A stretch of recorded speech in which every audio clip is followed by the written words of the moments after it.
Okay. Hello students, welcome to BioAdvisor classes online. My name is Pradeep Kumar. Okay, so हम पढ़ रहे थे molecular basis of inheritance. तो पिछले 6-7 lecture में हमने क्या पढ़ा है, क्या देखा है। तो अगर लास्ट लेक्चर में हम बात कर रहे थे कि ये कैसे प्रूव हुआ कि DNA act as genetic material. Clear. तो इसके लिए अलग अलग साइंटिस्ट ने अलग अलग एक्सपेरिमेंट्स दिए थे। For example bacterial transforming experiment दिया था फ्रेडरिक ग्रिफिथ ने, बैक्टीरियोफेग एक्सपेरिमेंट दिया था हर्शी एंड चेस ने। इन दो के अलावा हमने दो एक्सपेरिमेंट और भी देखे थे। एक था टोबैको मोजेइक वायरस, जो ये बताता है कि RNA act as genetic material in few viruses. उसके बाद हमने एक और देखा था डीएनए एस्टिमेशन टेस्ट। क्लियर। तो इन सभी एक्सपेरिमेंट से हमें ये फाइनली ये पता चला कि हाँ, DNA act as genetic material in most of the living organism while RNA act as genetic material in few viruses. For example, QB bacteriophage, tobacco mosaic virus.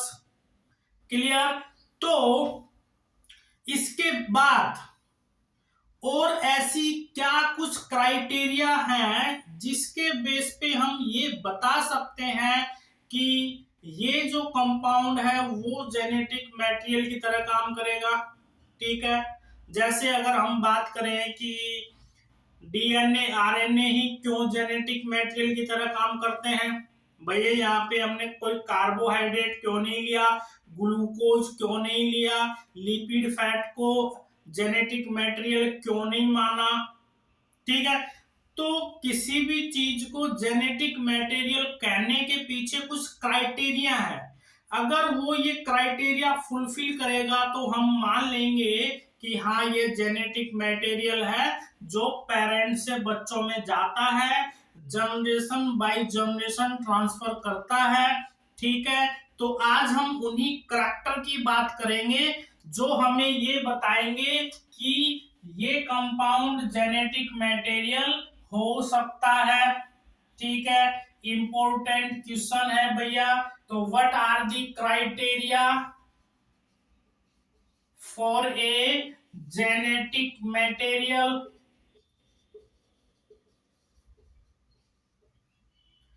तो सबसे मेन बात कि अगर कोई भी ऐसा सब्सटेंस है जो जेनेटिक मटेरियल की तरह काम करेगा, उसके पास एक प्रॉपर्टी होनी चाहिए कि वो अपनी जैसी मल्टीपल कॉपीज प्रोड्यूस कर सके।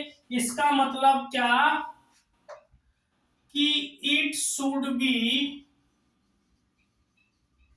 एबल टू जनरेट और produce its replica. What does it mean? It means that molecule compound can produce its two copy, multiple copies. Okay. ऐसा ग्लूकोज लिपिड फैट तो नहीं करते, वो अपनी जैसी कॉपीज बना ही नहीं सकते अपनी किसी लिविंग ऑर्गेनिज्म की बॉडी में, क्योंकि हमेशा हमें ग्लूकोज या लिपिड बाहर से लेना पड़ता है। ठीक है।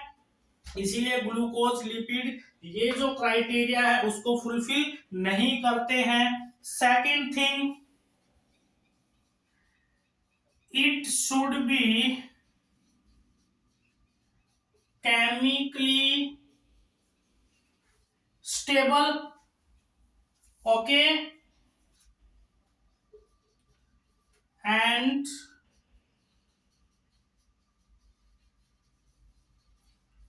Structurally stable. ठीक है। तो हमें पता है कि जो डीएनए है, आरएनए है, DNA is most stable compound. ठीक है। एट हाई टेम्परेचर पे भी डीएनए अपनी स्ट्रक्चर को मेंटेन करके रख सकता है। Third criteria, it should provide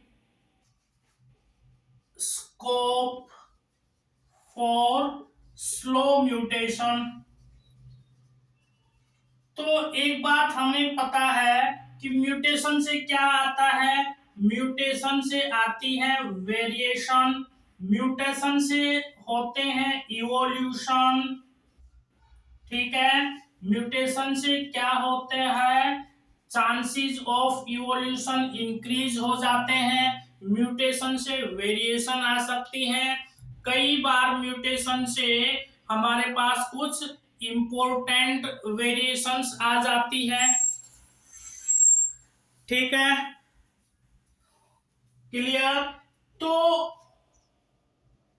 थोड़ा बहुत, ज्यादा नहीं, थोड़ा बहुत म्यूटेशन भी होना जरूरी है, जिससे जो प्रोजनी होगी, हमारे पास जो प्रोजनी आएगी वो प्रोजनी सुपीरियर होगी, क्योंकि म्यूटेशन ही, वेरिएशन ही, जैसे सेक्सुअल रिप्रोडक्शन के थ्रू वेरिएशंस आती हैं, ये वेरिएशन ही प्रोजनी को सुपीरियर बनाती हैं, ठीक है, ओके, क्लियर। नेक्स्ट पॉइंट कि भैया कोई भी ऐसा कंपाउंड जो जेनेटिक मटेरियल की तरह काम करेगा वो एक जनरेशन से दूसरी जनरेशन में ट्रांसफर होना चाहिए, जिसे हम बोलते हैं कि it should be able to express itself in form of Mendelian character. It means it should be able to express itself in Mendelian characters, or we can say that it should be able to transfer from one generation to next generation, clear, understand, okay. अगर कोई भी ये चार criteria follow करता है तो उसे हम मान लेंगे कि वो जेनेटिक मटेरियल की तरह काम करेगा, और ये चारों क्राइटेरिया फॉलो करता है, डीएनए, आरएनए भी करता है थोड़ा बहुत, ठीक है। तो ये जो क्वेश्चन है बहुत इंपॉर्टेंट है, नीट में भी पूछा जा सकता है, स्टेटमेंट बेस्ड क्वेश्चन पूछा जा सकता है कि which of the following statement is true for a genetic material, ठीक है। तीन स्टेटमेंट कोई और दे देगा, एक स्टेटमेंट इसमें से उठा के दे देगा, तो वो ही करेक्ट आंसर हो जाएगा। बोर्ड की अगर हम बात करें तो बोर्ड में डायरेक्ट क्वेश्चन पूछा जा सकता है 2-3 नंबर में, ठीक है, क्लियर, ओके। तो फाइनली हमें अभी तक ये पता चल गया कि DNA act as genetic material, clear. अब जैसे इसका फर्स्ट क्राइटेरिया क्या है कि it should be able to replicate, क्योंकि इनके बारे में हमें पता है कि भैया स्टेबल होगा, हमें पता है क्योंकि इसमें शुगर, डीऑक्सीराइबो शुगर होती है और थायमीन होता है, तो ऐसे कुछ कंपाउंड होते हैं कि स्टेबल होते हैं। लेकिन फर्स्ट क्राइटेरिया क्या है कि it should be able to replicate, replicate की बात करें तो ये अपनी मल्टीपल कॉपीज कैसे प्रोड्यूस कर सकते हैं। तो अब हम नेक्स्ट बात करेंगे यहाँ पे कि ये जो जेनेटिक मटेरियल है ये अपने आप को मल्टीप्लाई कैसे करते हैं, that means replication of DNA. तो अगर हम बात करें रेप्लिकेशन ऑफ डीएनए की, तो चलो अब बात करते हैं हम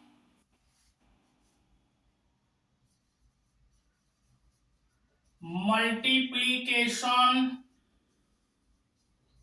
ऑफ डीएनए, और we can say it replication of DNA, very important topic। so इस रेप्लिकेशन ऑफ डीएनए को लेके बहुत सारे कंसेप्ट दिए गए, बहुत सारे मेथड्स सजेस्ट किए गए डिफरेंट डिफरेंट साइंटिस्ट ने। तो हम क्या बात करते हैं कि there are 3 possibilities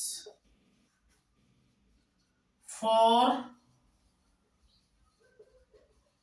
replication of DNA. So what we can say that DNA can replicate by 3 methods. What are these 3 methods? First method is dispersive method.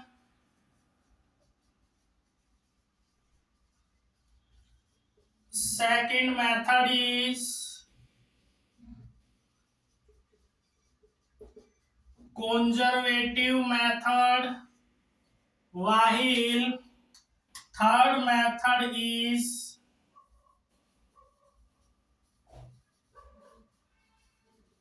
semi-conservative method. There are 3 methods that were given to explain about replication of DNA. ठीक है, तो पहले हम देखते हैं थोड़ा सा dispersive method के बारे में। तो डिस्पर्सिव का मतलब क्या होता है? तो जैसे इसका नाम ही बता रहा है डिस्पर्सिव, डिस्पर्सिव मींस स्कैटर्ड। तो इसमें क्या होगा कि जो डीएनए होता है वो छोटे छोटे फ्रेगमेंट में ब्रेक हो जाता है, छोटे छोटे टुकड़ों में ब्रेक हो जाता है। For example suppose this is a complete DNA.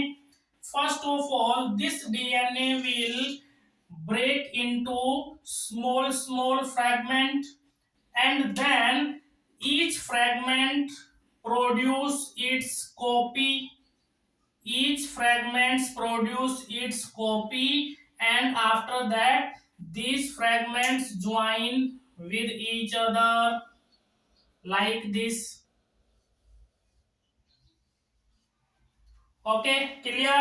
So इसका मतलब क्या कि जो डीएनए होता है वो पहले छोटे छोटे टुकड़ों में ब्रेक कर जाएगा, फिर जो ईच एंड एवरी फ्रेगमेंट है वो अपनी एक कॉपी बनाएंगे, उसके बाद में वो दोबारा से रिज्वाइन कर जाएंगे, तो एक से 2 डीएनए के मॉलिक्यूल बन जाएंगे।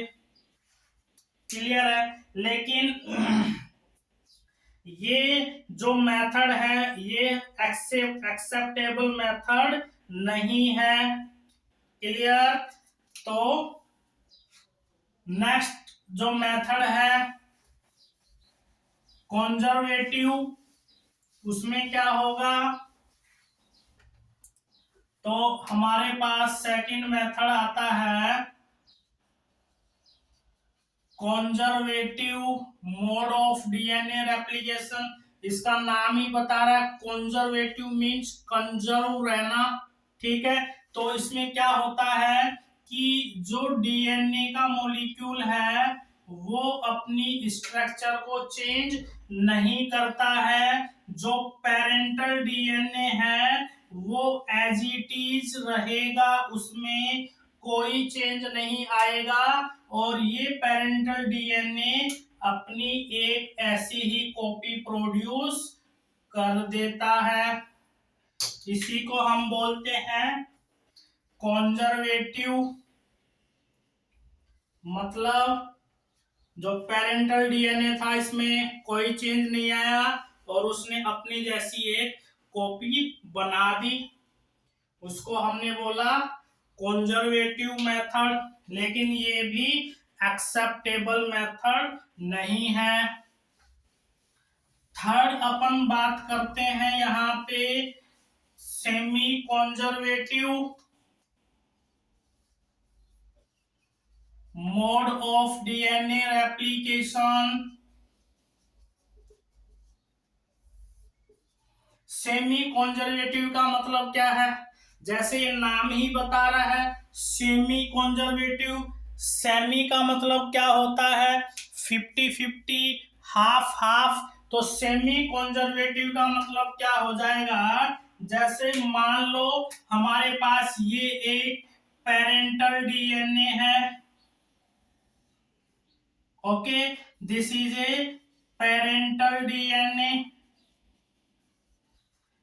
क्या होता है कि जब ये पेरेंटल डीएनए अपनी कॉपी प्रोड्यूस करेगा तो उस पेरेंटल डीएनए से जो नए डीएनए के मॉलिक्यूल बनेंगे, उन नए डीएनए के मॉलिक्यूल में एक जो स्ट्रैंड है वो तो पेरेंटल डीएनए की मिलेगी, जबकि एक जो स्ट्रैंड है वो नई बनेगी। तो यहाँ पे जो दो डीएनए के मॉलिक्यूल बने हैं उसमें एक जो स्ट्रैंड है वो तो पेरेंटल स्ट्रैंड कहलाएगी, या फिर इसको हम टेम्पलेट स्ट्रैंड भी बोलते हैं।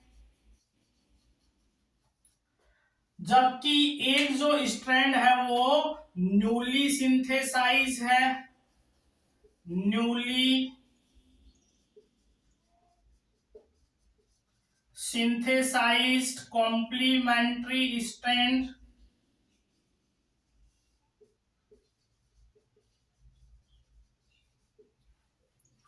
Okay, clear. तो इसका मतलब क्या कि जो नए डीएनए के मॉलिक्यूल बने हैं उनमें एक स्ट्रैंड तो कंजर्व है जो पेरेंट के डीएनए से आई है, और एक स्ट्रैंड उसके कॉम्प्लीमेंट्री बनी है। तो 50-50 काम होता है। 50 means one strand is old strand, one strand will be new strand, ठीक है। इसीलिए इसको बोलते हैं सेमी कंजर्वेटिव। और याद रखना कि ये मेथड जो है वो मोस्ट एक्सेप्टेड मेथड है डीएनए रेप्लिकेशन का। इंपॉर्टेंट क्वेश्चन है, semi conservative method is the most accepted and most common method of DNA replication. Clear. तो अब जो semi conservative mode of DNA replication है, हम ऐसे ही तो इसको मान नहीं लेंगे कि भैया डीएनए ऐसे ही रेप्लिकेट करता है। हालांकि इसको जो सेमी कंजर्वेटिव है इसको वाटसन एंड क्रिक ने बाद में फिर एक्सप्लेन भी किया था, ठीक है।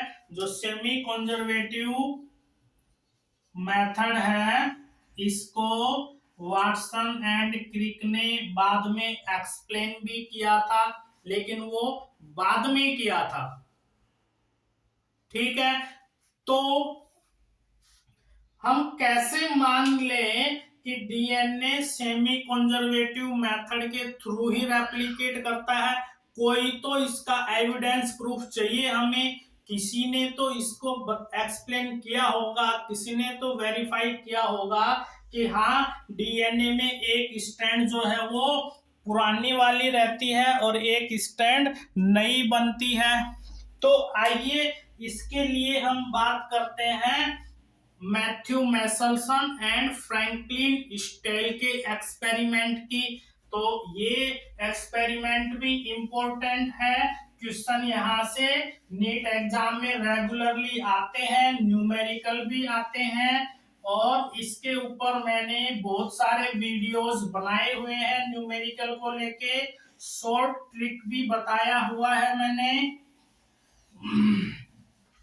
क्योंकि अगर वैसे हम सोल्व करने बैठ गए तो बहुत टाइम लग जाता है, ठीक है।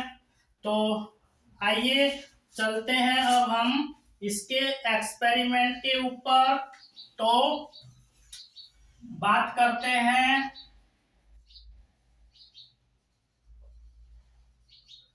एक्सपेरिमेंटल प्रूफ की।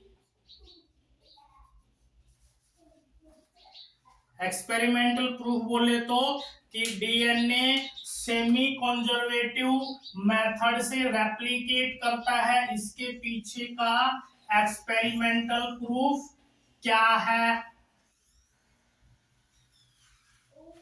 तो हमें पता है कि जो डीएनए है उसमें एक पुरानी वाली स्ट्रैंड रहेगी, एक नई वाली स्ट्रैंड रहेगी। तो इसका जो एक्सपेरिमेंटल प्रूफ था वो दिया था Matthew Meselson and Franklin Stahl in 1958. Name of scientist and date both are given in NCERT book, so very important. Okay, you have to learn. तो इन्होंने भी सिंपल एक्सपेरिमेंट किया था। तो इन्होंने जो अपना एक्सपेरिमेंट परफॉर्म किया था वो ई कोलाई बैक्टीरिया के ऊपर काम किया था, performed on E coli bacteria. क्यों? क्योंकि हमें पता है कि जो ई कोलाई बैक्टीरिया है वो हर 20 मिनट में डिवाइड करता है, इसलिए हमें जो नेक्स्ट जनरेशन के रिजल्ट्स इजीली हर 20 मिनट में मिल जाते हैं। फिर इसको इजी टू ग्रो होता है, कल्चर मीडियम में आसानी से ग्रो करवा सकते हैं हम, हर 20 मिनट में हमें रिजल्ट्स मिल जाएंगे हमारे। तो इन्होंने भी ई कोलाई बैक्टीरिया के ऊपर काम किया था। ठीक है, हमें पता है ई कोलाई एक प्रोकैरियोटिक बैक्टीरिया है। प्रोकैरियोटिक बैक्टीरिया है जिसमें single double stranded circular DNA मिलता है। ठीक है, तो इन्होंने क्या किया था कि इस ई कोलाई बैक्टीरिया को ग्रो करवाया था ऐसे कल्चर मीडियम में। तो ये जो मेसलसन एंड स्टेल जो साइंटिस्ट थे इन्होंने अपने कल्चर मीडियम में क्या यूज किया था, ये क्वेश्चन भी पूछा जाता है। ही used N15 in the form of NH4Cl। मतलब what is N15? It is heavy molecular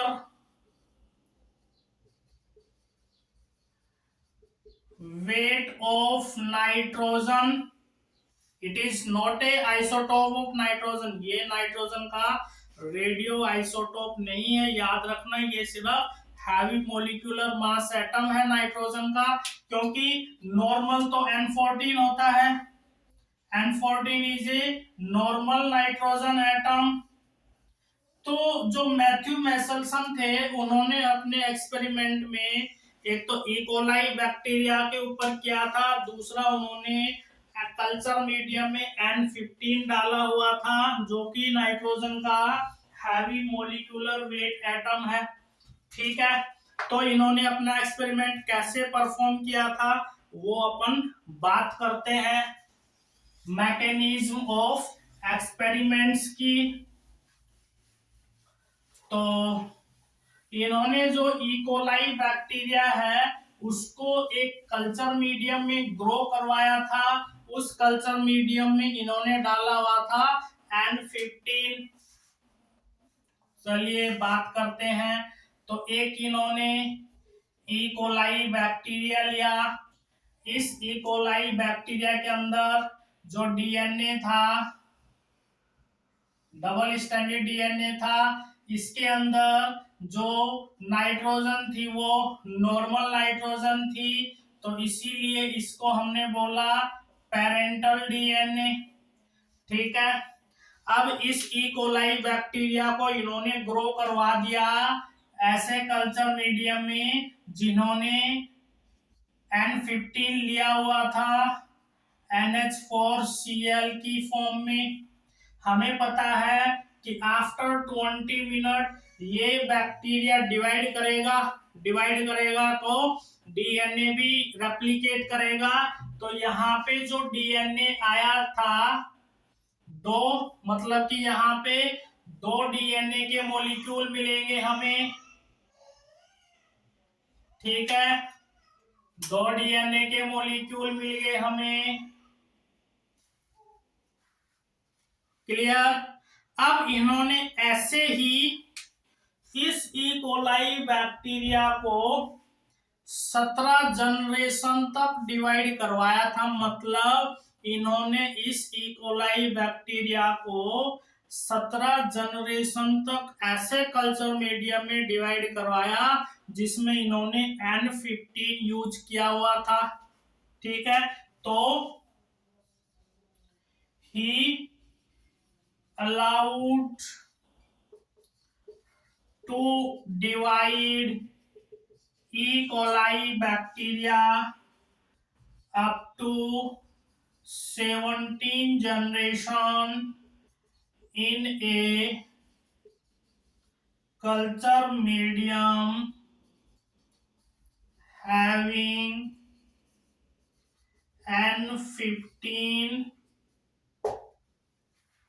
अब हमें पता है कि 17 जनरेशन के बाद तो बहुत सारी प्रोजनी मिलेगी हमें। फॉर एग्जांपल अगर एक बार डिवाइड करेगा तो 2 इकोलाई बैक्टीरिया मिलेंगे, दूसरी बार डिवाइड करेगा तो 4 मिलेंगे, फिर 8 हो जाएंगे, फिर 16 हो जाएंगे, 32, ठीक है, 64, 7th बार डिवाइड करेगा तो 128, 8 बार डिवाइड करेगा तो ये हो जाएंगे यहाँ पे हमारे पास 256, फिर डिवाइड करेगा तो हमारे पास आ जाएंगे ये 512, फिर डिवाइड करेगा तो हमारे पास आ जाएगा 1024। तो ये तो अभी तक 10th जनरेशन आई है। तो सो ऑन, मतलब कि हमारे पास 17 जनरेशन के बाद बहुत सारी प्रोजनी मिलेगी इकोलाई बैक्टीरिया की। ठीक है, तो इन्होंने जब उस इकोलाई बैक्टीरिया को ग्रो करवा दिया N15 वाले कल्चर मीडियम में 17 जनरेशन तक, तो मोस्ट ऑफ द प्रोजनी के अंदर जब उन्होंने डीएनए को चेक किया तो उन्होंने पाया कि दोनों स्ट्रैंड के ऊपर N15 नाइट्रोजन बेस है। क्यों? तो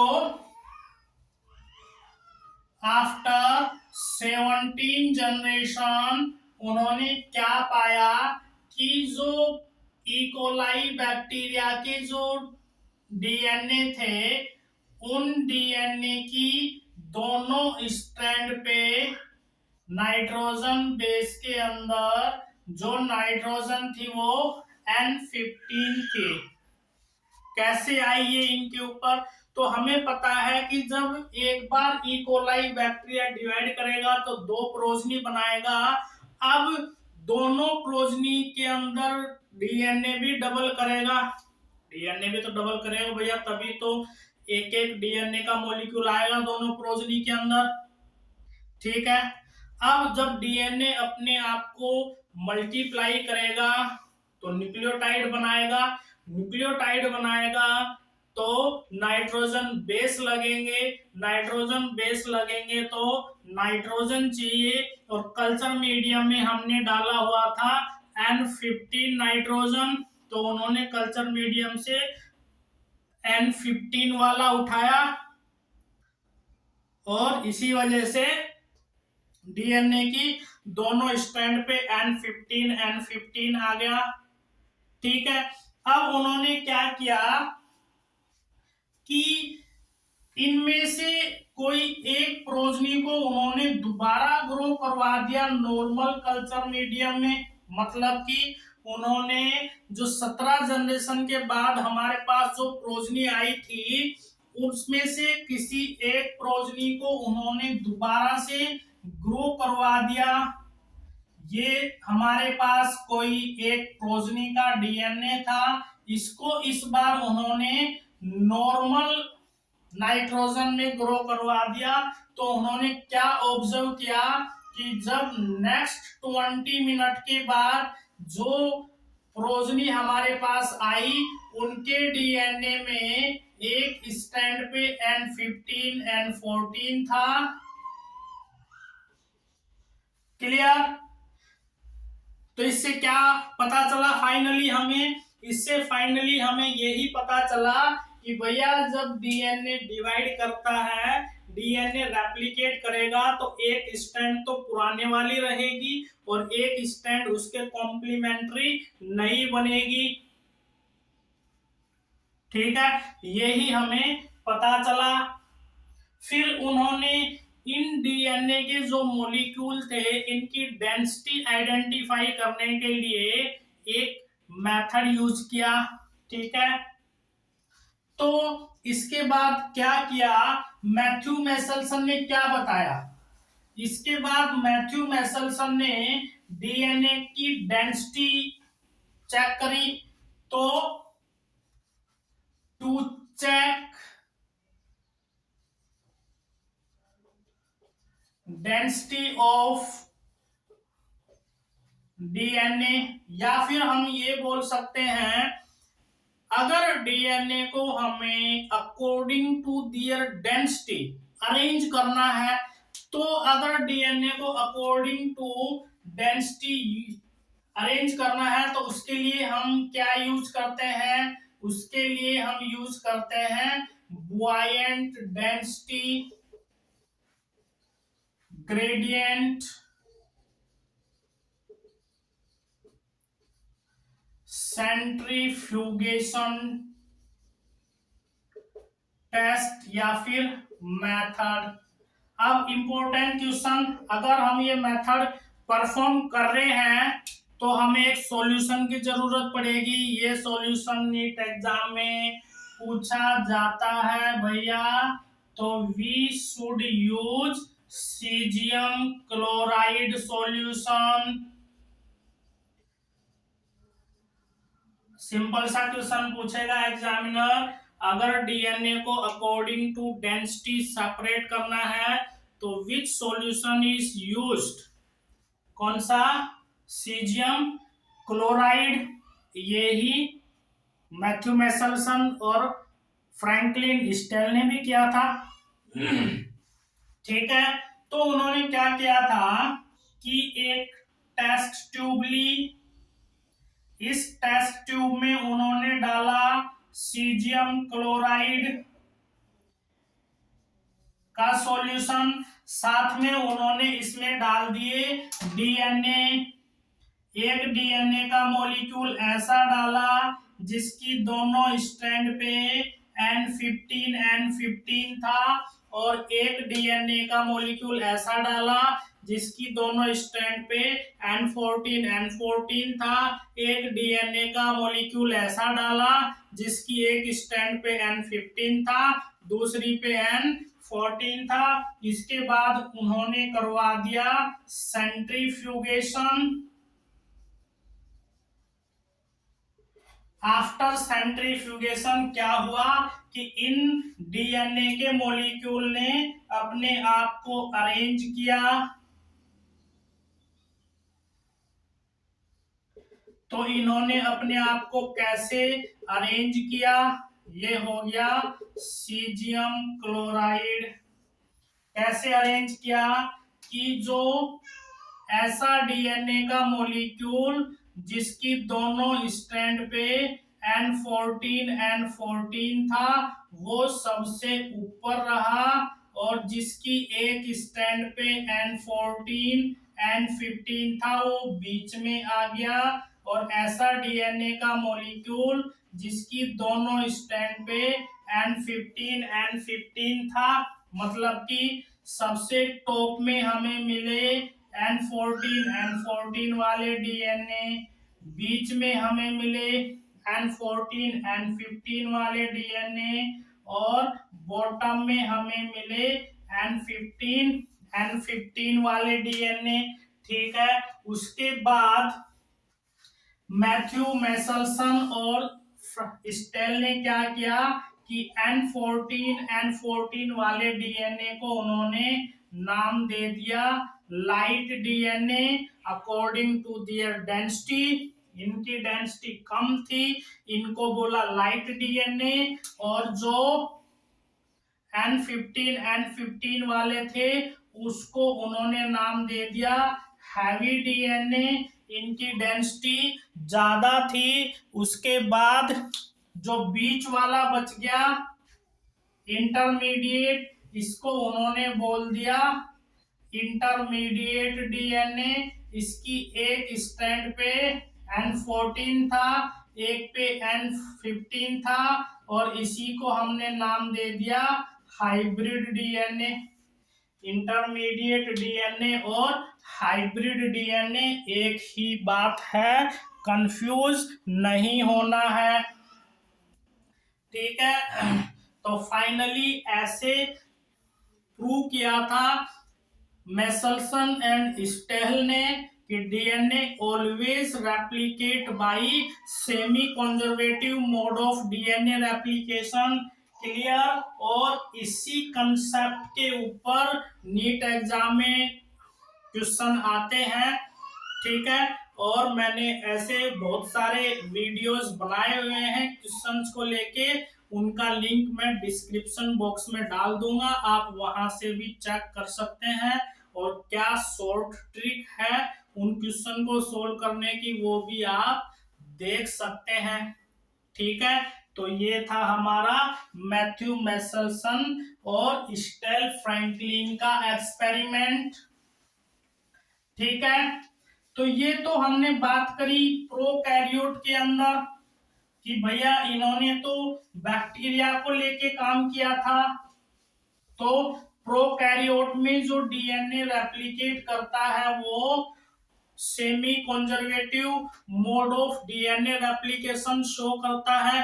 अब हम बात करते हैं यूकैरियोट्स के अंदर कि यूकैरियोट्स में किसने पता लगाया कि डीएनए यूकैरियोट्स में भी सेमी कंजर्वेटिव मेथड को ही फॉलो करता है। क्लियर। तो इसके लिए और साइंटिस्ट था जिसका नाम था टेलर एंड हिज कलीग्स।